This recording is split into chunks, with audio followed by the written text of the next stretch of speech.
Welcome again to the Actor's Vow. I'm so excited for this week's episode. We have another amazing guest, and I'm finally starting to feel better from my adventures in the hospital. If you don't know what I'm talking about, you can go back to episode 24 and I explain everything there. I'm still watching Grey's Anatomy. Things are going great. But before we start this week's episode, I want to introduce to you the Sunday spotlight of this week. Her name is Carla John Rivera. And she is a New York City-based actor, but she's originally from Puerto Rico. And we love international artists here in the Actor's Vow.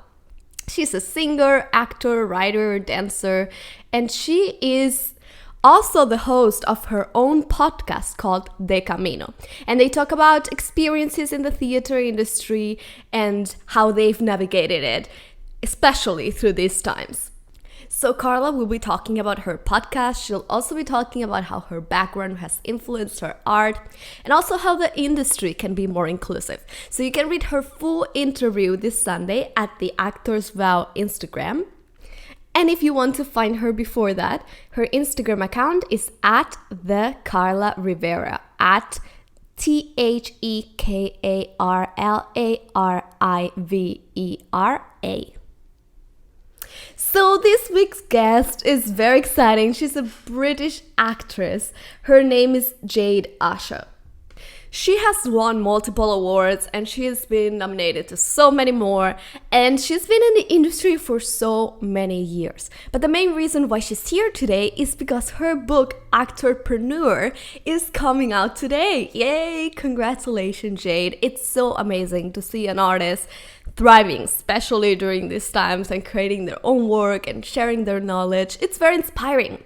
So Jade will be talking about her book today and about her career and her story.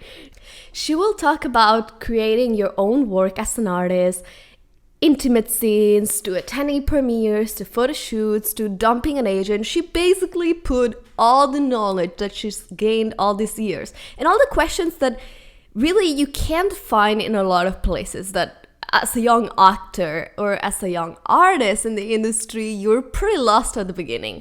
So all these questions that you're wondering about, for example, if you're a theater actor and you've never done film, she answers in this book. And I think that's awesome. Jade is a beautiful human being, very grounded, and I can't wait for you to hear the interview. So let's just welcome Jade Asha to the Actor's Vow. Welcome, Jade, to the Actor's Vow. It's so great to have you here today.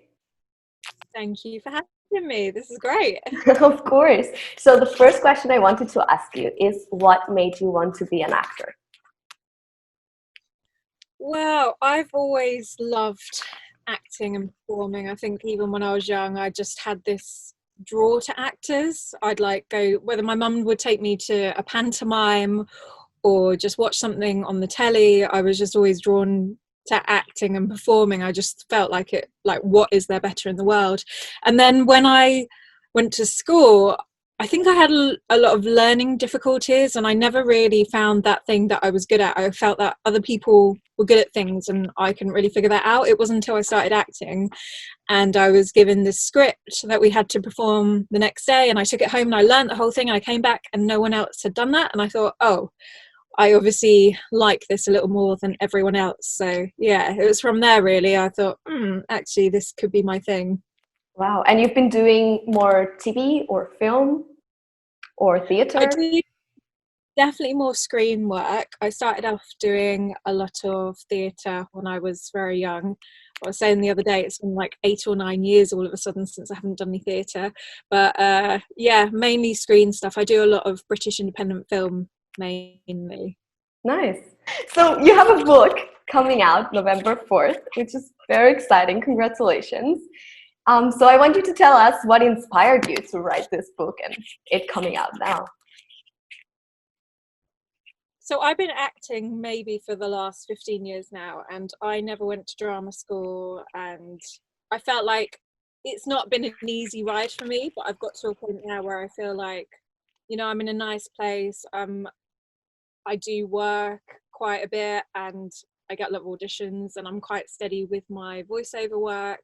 And I do get a lot of people come to me and they ask me for advice, whether it's like messages through social media or anything like that. So I find like I'm always giving out that advice, even new actors that I work with, or I'm sitting in an audition room and someone's like, oh, I don't know about this, then I find myself always sharing what I've been through and what I've learned. But last year I did I had this actress I knew, she'd written a book, and I was really excited to read it because she wasn't a super famous actress, but she was working, and I was really interested to hear from a working actress and their point of view.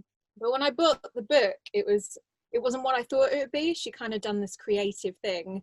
And I was like, oh, well, I really want something that's more of a guide, so I could just see if there's any different things that I could do differently in my career. And just sometimes it's nice and comforting because you don't always have the time to spend that time with other actors or even have those talks. So I felt like that's what I really wanted. But also, whenever I was doing a job, like further on down my career, when I did things like sex scenes, you Google that stuff and you just get porn come up. No advice on how to do a sex scene. Right. Or, exactly. Or even when I went to my first premiere, I was like, well, what do I do? What time do I turn up? Do I turn up late? Am I like, I don't understand. So I didn't really understand all those kind of things. And even when you Google it, there's really not much advice out there. So I kind of wanted to hit on the head for the things that I felt like were useful for me and what I wish I had known. Yeah, and even if there are other books or information out there, that's your story. And you have experiences that others might not have, and that's worth sharing. So yeah, that's amazing. So you said you didn't go to drama school. So many people, think they have to go to drama school. So how did you train and how have you learned acting? What's your advice for people who haven't gone to drama school? I never got to do like a 3-year course like they have here. We've got some of the most amazing drama schools in the world in the UK. We're very, very lucky. If it's in, I can get in. So I recommend that you do training of some sort. You don't have to do 3 years somewhere, but there's definitely the basics that you will need to learn, like, just even the lingo, how to work with other people, how to take direction. And I think it's very difficult if you were to go straight into an audition and you didn't understand, even where you're meant to be standing, how you should stay in character, or who the people you're in the room with. So I think everyone should have, whether it's just, a little college course or a Saturday drama school, just, you need to learn some kind of basics. But apart from that, you could, it's about starting from the bottom upwards in a way. I think there's definitely that kind of route. So whether you're starting off with student films, because they're learning as well, or new filmmakers, and then you're all kind of learning together, so it's less pressure to, get it right. Yeah. Absolutely. You learn along the way. And always, there's so many resources. You can read books online nowadays. There's so many ways of learning. You don't have to have a formal education, for sure. There's so much education out there for sure. Like, or even I know it's frowned upon here, but even I found that when I started out, I did a few bits of extra work. Because I'd never been on a film set. It's really, really frowned down when you're like a proper actor and you're working now. But at the beginning of my career, I think it was so useful just to go and be an extra, because you just kind of sit there or stand there all day. And see the thing, like, you get to see how it works. So I think that too is really helpful. Absolutely. It's frowned upon here too, but I did the same thing. I mean, don't get stuck on it. Don't spend too much time doing that, but going a couple times to do extra work and see how set life works, it's so helpful. So that's a really good piece of advice. So I want to get more into what you talk about in the book, more specifics. I wanted to talk about marketing and social media for actors, because that's such a big thing right now that so many actors should be taking and using it, and using it as their advantage. So what are your biggest tips for actors in that field? Well, first of all, social media is so useful because it's free, and I think if you've got a lot of money, you can probably make yourself into quite a well-known working actor. You know, you could pay for a PR company, you could get the best headshots, you could pay to make your own production, but usually as actors don't have that kind of funds when we're starting out. So social media is like the best free tool that we have, so you need to be making the most of that. And I would say, you know, make sure that you have the basics. So have a Facebook.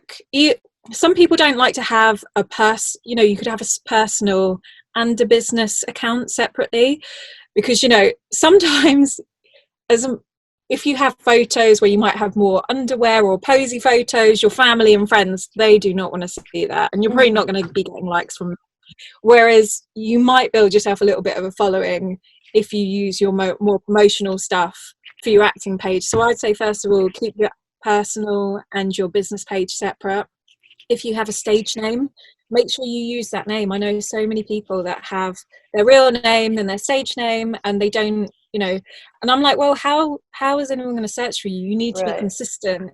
This is what you call yourself. So whatever you do, social media, and also make sure you're using professional photos where possible.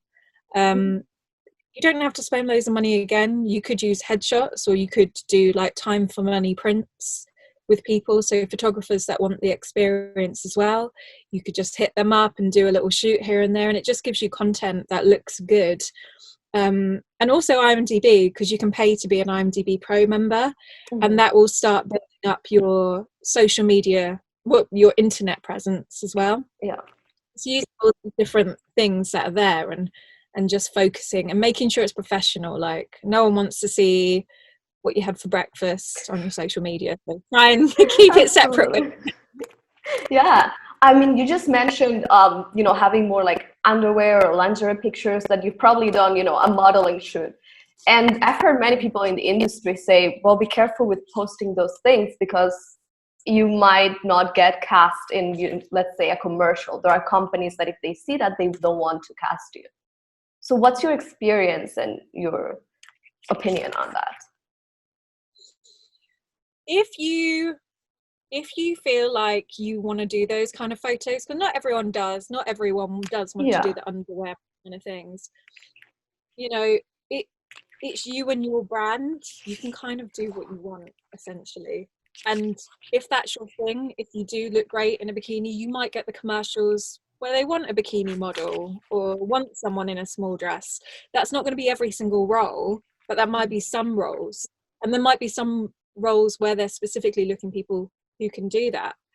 So, but if it's not you, then obviously don't do that. But I think there's no one size fits all, really. You know, there's a different role out there for everyone. So you just need to figure out what you're comfortable with, how you want to sell yourself, and that's the best way, really. Yeah, absolutely. I think it comes down to being true to yourself, because if you end up not posting things because what the others might think, or in the end, you're not going to have any personality in your page. And that's also very important, right? For an actor's page to just show who you truly are too. Definitely. I think that's what we love about the actors that we do love. You love getting to know someone, and everyone's perfect. You know, we love those actors even when they have their faults. So even if you have, it's not like conventionally perfect or what people want to see. If it's you, show it and put it out there and be proud. You know, don't be offensive. Don't be, you know, too over the top or in people's faces. But there's nothing wrong. You know, there's only one you. So you might as well run your career the way you want to. Yes, and look at the pages of the accounts that you love and see what you love about them. And most of the times, it's not those accounts that are like overly photoshopped. It's those that show the everyday life and they show who they truly are. So that's what people are really interested in. Exactly. And you only have to Google like your famous actor and you'll be surprised the kind of shoots that they've done.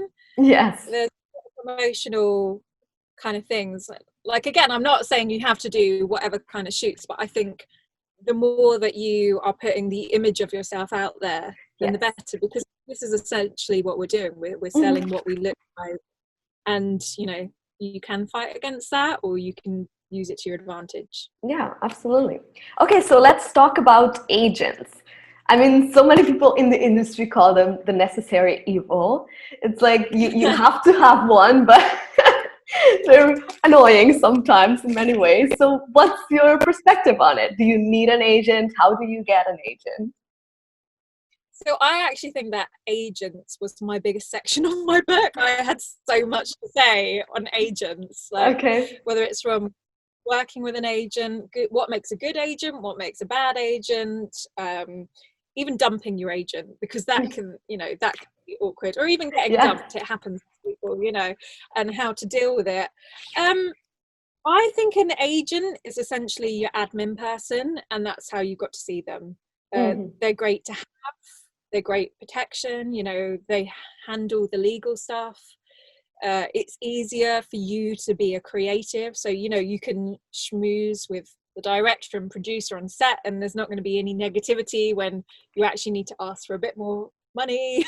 Right. Someone else is taking care of that for you. They're there to have the awkward conversations, and yes, they take a percentage of your cut, but most of the time that will be of jobs that you wouldn't have got without them. So I wouldn't have an agent. I wouldn't be putting pressure on your agent to get you auditions. I know that's what you imagine they're for, and that's supposed to be the main job of agents, but really you need to be depending on yourself. Right. An agent is a bonus, and your admin person. Yeah, well, there's that saying that says you pay them 10%, so they do 10% of the job. And that's exactly what you're saying. You have to still put in the work. They're only going to do a small part. Well, it's a big part too. They give you auditions that you wouldn't get on your own, but that's not everything. 100%, exactly. Mm-hmm. So what's your advice on getting an agent if someone just got out of college or doesn't have an agent and wants to get one? So it is a little bit of a chicken and egg situation. It's like you need the credits to get an agent. You need people think you need an agent to get credits. Well, first of all, I know in the UK, certainly, probably everywhere, you definitely need a headshot. You need something. If you're doing screen, then you will probably need footage of some kind cut into a show reel, or if you're in theatre, then obviously you need to be in something to invite them down. So that's the main point, I think, is to be doing something. And whether that is when you're starting out, whether that is doing a student film or making your own work or just doing something, it's never been so easy to make your own work these days. Like you can literally shoot things on phones. I think I got sent something earlier about how everyone's shooting, all the big filmmakers are shooting on iPhones now. It's ridiculous. So you can get footage of you on screen, and when you have something, then send it to them. It's very difficult to contact an agent and be like, hi, here's my headshot, I've got no credits. They probably would have wanted you to do something. So right.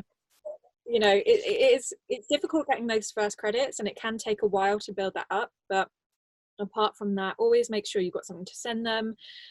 Keep it short and sweet. Don't be too salesy. You don't have to be like, hi, I'm the actor you've been looking for all your life. You can, they're people.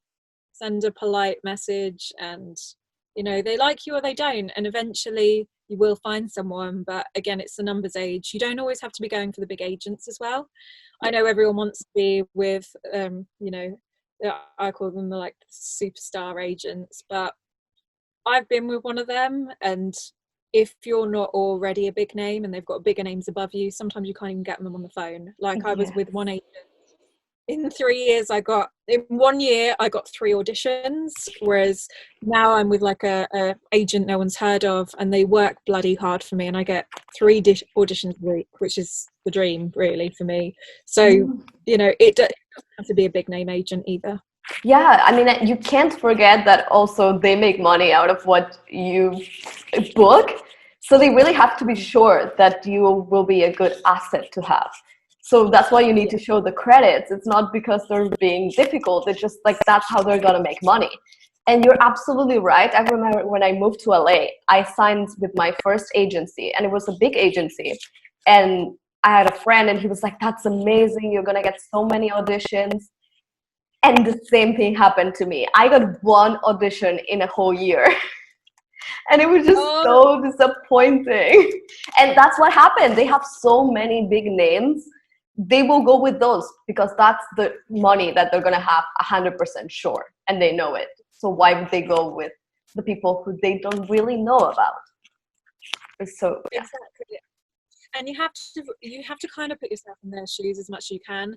Just think, who would you represent, this person or this person? And it is the business side, and we have to sometimes be about making money, not always the most amount of money. We're not talking about being a millionaire here, we're just talking about surviving comfortably. And we have to think about that.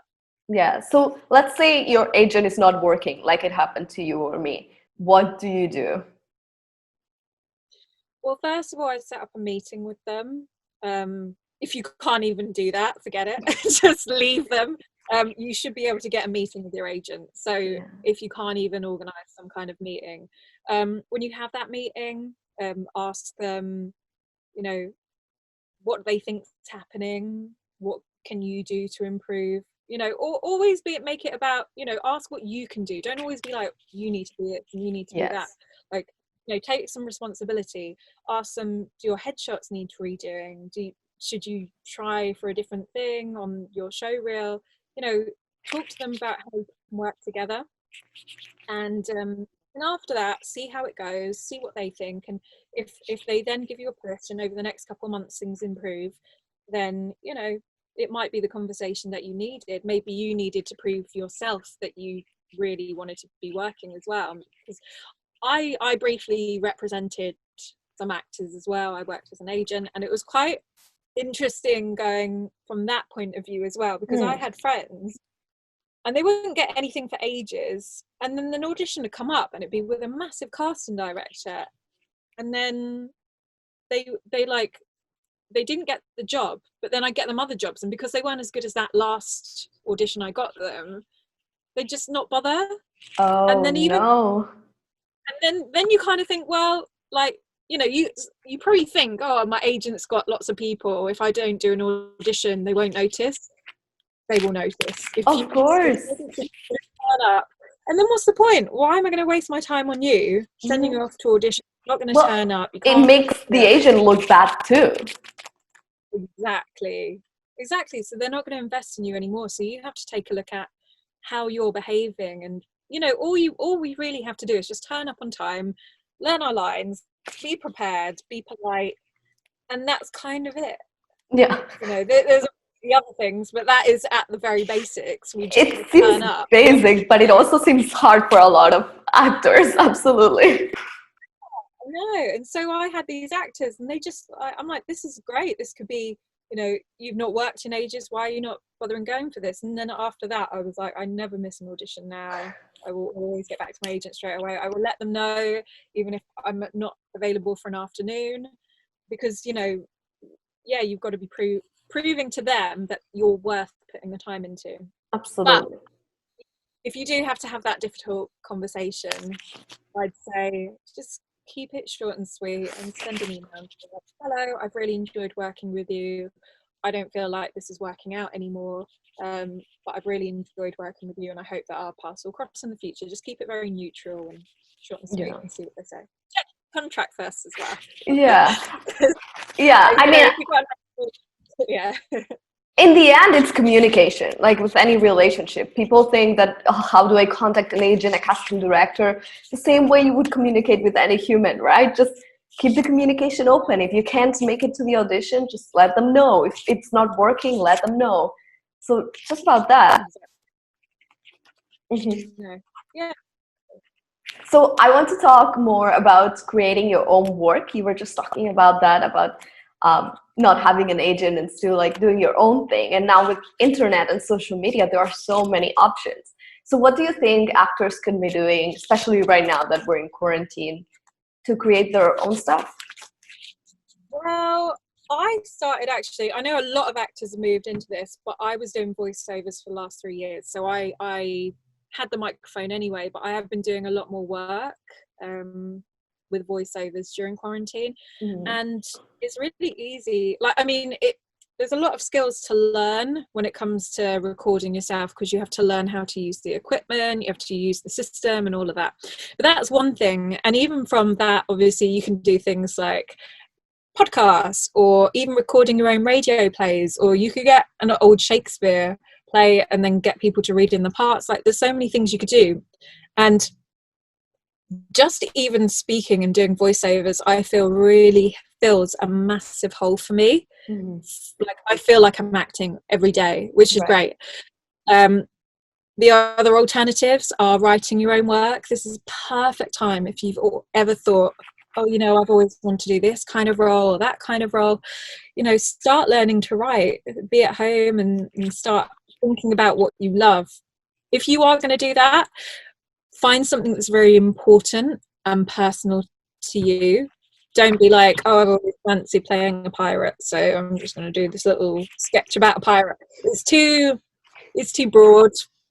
It's too obvious. Or even like, I want to be this badass guy that goes around and kills people and is bad. Is like, find something that is important to you. What is on your mind? What makes you angry? What makes you sad? What makes you happy? And start writing something that you can create. You can even hire writers. Actually, there's a lot of writers out there that want to collaborate as well. So you could start working on that, or you could do one-woman show, one-man shows. There's lots of writing opportunities to be doing right now where you can, because we don't really know where things are going to go and how easy it is. But, you know, we have cameras, we have phones, we have our brains, we have ourselves, and you know, you can definitely be creating something, even if it's a web series, a short film. There's some short film festivals that are happy for, they actually have like films made on your phone, film festivals. Yeah. So there's a lot of stuff you could be doing in preparation for when things do open up. So with voiceover, how do you exactly get into it? Let's say someone gets their mic and they're set up at home, but then where do you go? Okay, so I know that we have a really good website called gravyforthebrain.com. Okay. And that's where I went, and they literally teach you everything. It's something like maybe $40 a month or something. Maybe it's half price for your first month or something like that. But they have lessons, and it's unlimited lessons, and you learn everything, like what microphones to use, how to get agents, how to get work, how to build a voice reel. It's really, really useful. So I'd start off with that. Because again, there's a lot of stuff to learn rather than just getting a mic, plug it in and going. Right. That would be my first. Okay. So a lot of listeners in this show are actually theater actors. We also have film actors, but most of them come from a theater background. So let's talk about the business part of, or the tips about being on set, because you have a lot of experience being on a film or TV set. So let's start with like the basic tips that you would give to someone who hasn't been on a TV set. So if you've not been on a film set before, so I've actually, in my book, I've written a checklist of things you should bring with you. Okay. Because it depends whether you're doing low budget or high budget. You could be sitting around all day. It could be really cold. It could be really hot. I don't know. There's basically, I will pack my bag full of stuff to do and work prep and just kind of keep yourself busy, because it can be a strange place. You can sometimes be just brought in and left in a room for 5 hours on your own. Yes. And and you're like, wait, what am I doing? So, you know, make sure you have your script with you.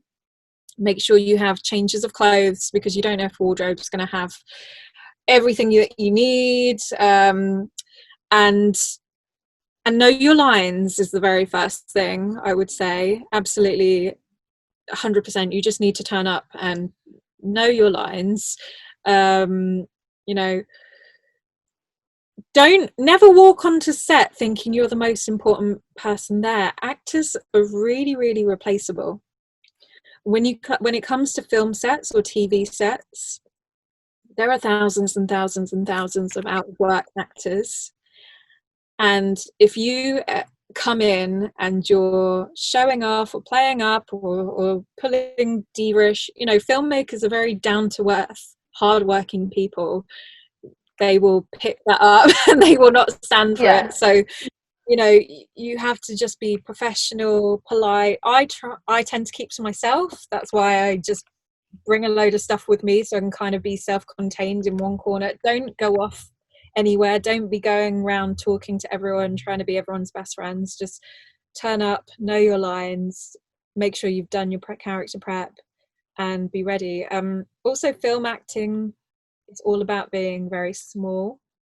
So theatre acting is very big. You're trying to communicate loads. You're using your whole body. Film acting, it's all about less. So never try and never try and show how you're feeling. Just feel it. Yeah. Yeah.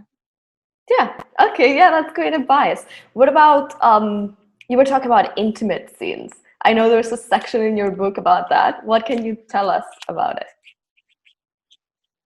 Well, like I was saying earlier, when you know, I've had to do a few sex scenes, a few kissing scenes over my time, and you kind of think, wait, how do I do this? What are the boundaries? What shouldn't do? So yeah, I couldn't find, you know, you literally type in sex scenes in film and you just get a load of porn come up. So it's not useful having the internet either. So I kind of shared what I found was really, really useful. And it's just mainly preparation. Again, it's all about, okay, first of all, I know there's a lot of stuff going around as well where there are people asking actors to audition like naked in audition tapes. I know there's like a few, you know, they've been asking them to do sexual scenes in audition tapes and stuff like that. I got one of those emails. Which, oh my god, crazy. Okay, first of all, actors need to be aware that you should never, even for the big films, be asked to even go naked and prove you have to go naked or prove you can do sexual scenes. You should never ever be asked to do that in any kind of audition. Yeah, never. Anyone ever asks you to do that, it's a massive no.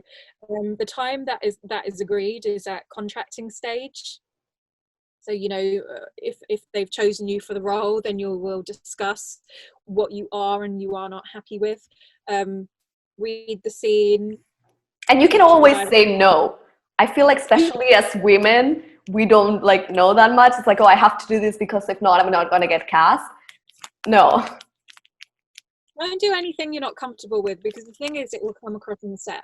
You'll have a nasty, horrible experience, and you probably won't perform that well because you feel so uncomfortable. So yeah, unless you're really, really comfortable and you think this is something that I want to do, you know, don't do it. And these days they're bringing in, I don't know if they're doing this in the US, but over here they've got intimacy directors now. Yes. So I'm sure not every film set's going to be able to afford them.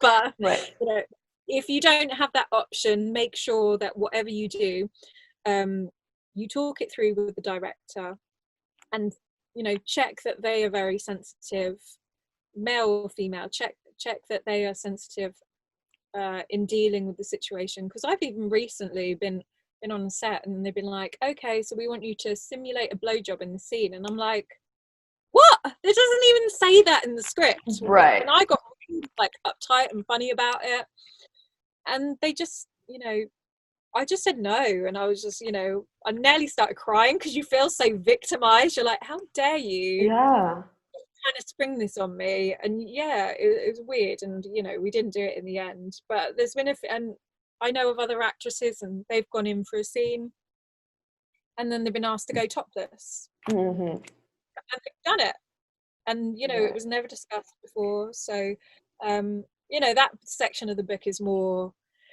just explaining your rights and where you stand, and making sure that you are looking after yourself, because you have to remember that, you know, one job is probably not going to change your life. I know it's kind of easy to think that, you know, this one job is going to change my whole life. Like, even if you get that one job, it might not go the way you planned. Not every film will go through to the end. I've worked on so many productions and they fall through. So, you know, it's never going to be your last opportunity. So don't do something because you feel like it will be. Yeah, and definitely know what you want. It's what you're saying. Things might come up last minute, but you have to be able to say no.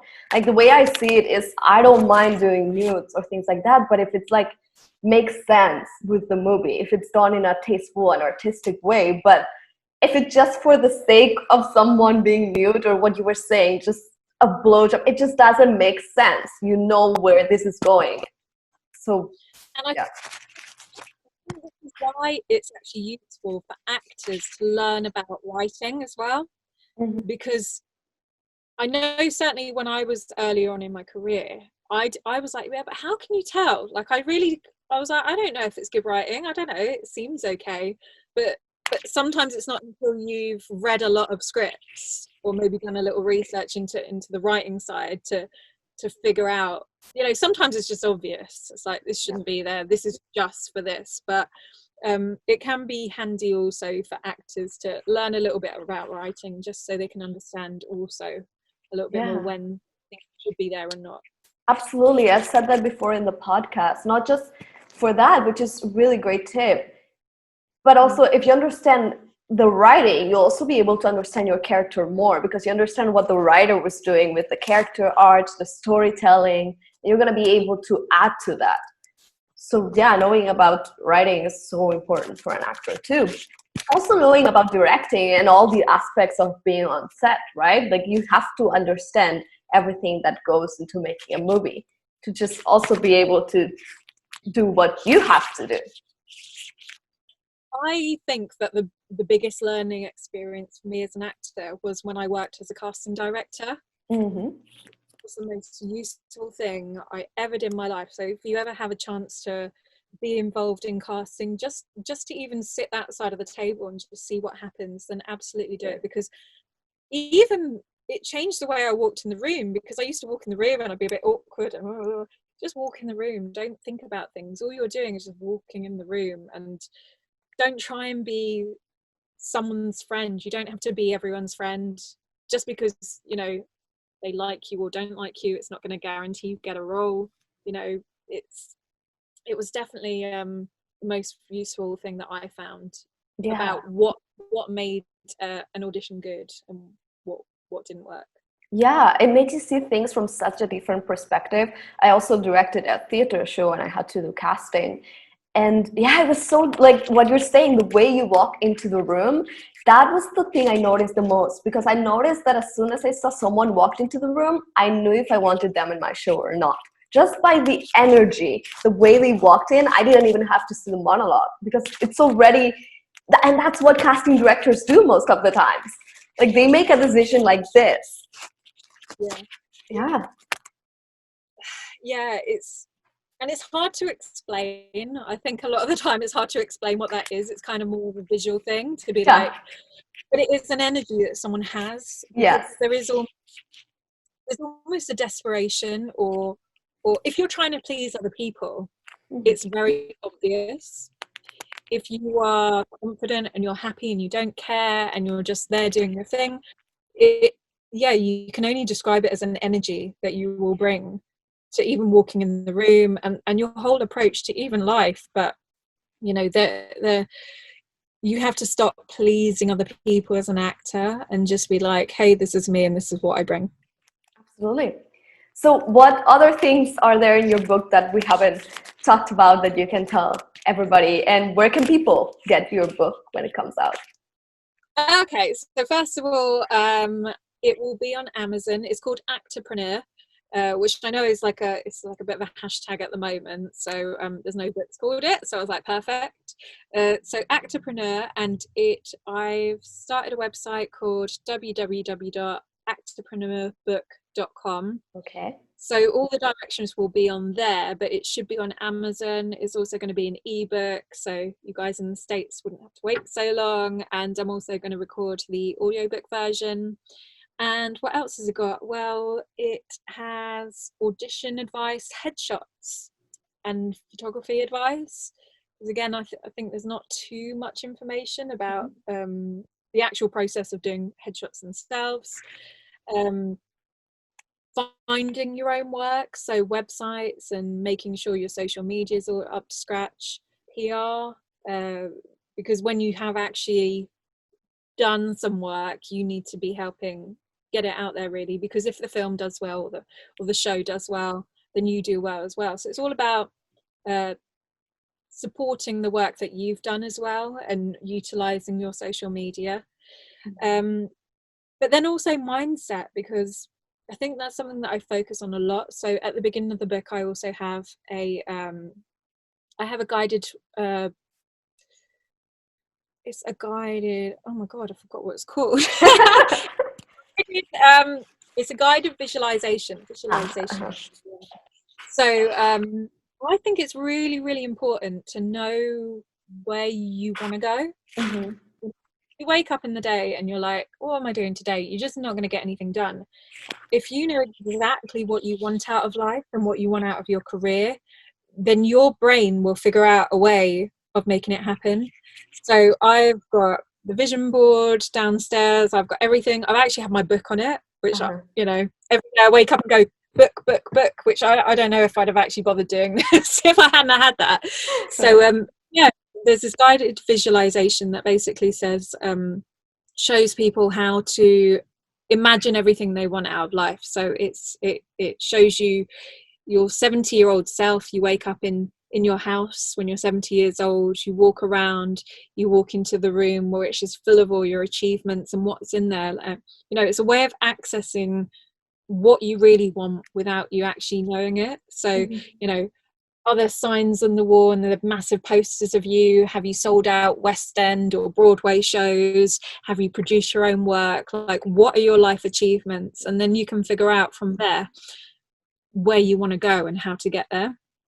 And then I have checklists and things like that. So it's quite interactive as well, because I think acting can be a very lonely thing. Yeah. So it's just that little switch up in mindset, being like, you know what, if things aren't going as fast as you'd like them to be, what can you do? And don't worry about it too much. Don't put pressure on every day. Figure out what you want and you will find a way of getting there. Yeah, awesome. And where can people find you? Me, I'm all over the internet, obviously. Okay. So on Instagram, I'm at Jade Asha, ASHAA. I also have my voiceover website, which is www.jadeashavoiceovers.com. I'm on Facebook, I'm on Twitter, and it's all Jade Asha, so you can find me everywhere, hopefully. Awesome. Well, thank you for joining us today, and congrats on your book launch. Very excited for you. Thank you. It's been lovely talking to you. I hope you guys enjoyed my conversation with Jade as much as I did. Remember, her book comes out today, so if you're interested in knowing more about the industry, Actorpreneur, it's available now on Amazon. And before we finish this week's episode, I want to introduce the play of the week. This week, I'm bringing a play that I read a long time ago, my sophomore year in college. And it's a very unconventional play. It's called In the Next Room, or The Vibrator play by Ruhl. And it's a comedy, but also it's a real story, a historical comedy. It's feminist. It has a little bit of everything. It's incredible. The play is about the history, the early history of the vibrator, when doctors apparently used to use it as a clinical device to treat hysteria in women. It's a very interesting part of history that a lot of people don't know about. So not only for the plot of the play, I think it's interesting to read, but it also has some pretty cool monologues and scenes and things to explore as an actor.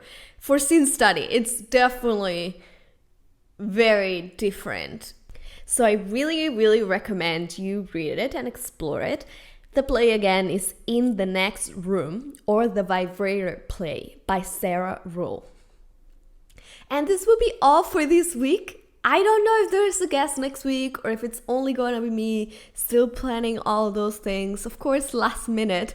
But thank you so much for joining me another week. I'm so excited with everything that is coming to the Actors Vow. Remember, if you haven't subscribed on iTunes, please do, because that will help you know when episodes are coming out, and it also helps the podcast and other people find the podcast. So if this podcast helps you, it can also help others. Don't forget to follow the Actors Vow on social media, Instagram, Facebook, Twitter, and YouTube, where the interviews are there with image and video. Thank you so much for another week, guys, and I'll see you next Wednesday.